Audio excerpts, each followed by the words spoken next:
Are you looking for peace in your life? Kapayapaan. Shalom. I'm currently in Tagaytay and doing a morning walk. And as I see the trees, especially the pine trees and the cool weather, sabi ko ang peaceful naman dito. Di ba yun din hinahanap natin sa ating buhay? Peace. Kasi parating magulo, parating nag-aaway, maraming di pagkakaintindihan, maraming kailangang bayaran. Alam mo, marami tayong pwedeng maging goal sa buhay. Pero yung peace is one of those things na deep down inside, inaasam-asam talaga natin. Kasi kahit gaano pa kataas ang naabot mo sa buhay, at least according to the world standards, pero kung wala kang kapayapaan, parang hindi pa rin natin matatawag na success talaga yan.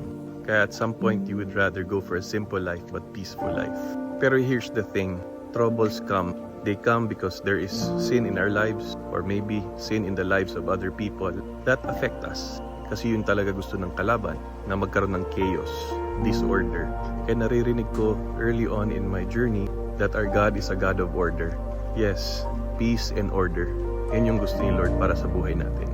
And maybe it can start with the simple things. Having peace in your life can maybe just start in fixing and arranging your home. It may also start by initiating dialogue that would resolve matters and bring peace. Kasi sa totoo lang, yun din gusto ni Lord para sa atin.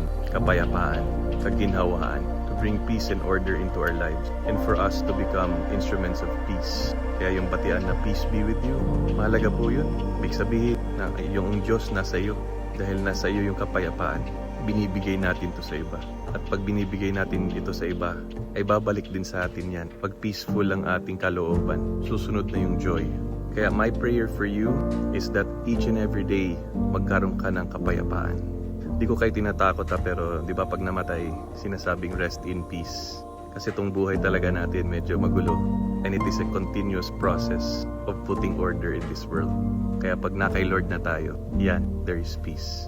Kaya habang buhay pa tayo, let us be peacemakers. Kaya nga sinabi ni Christ, blessed are the peacemakers. So yun lang po, peace be with you.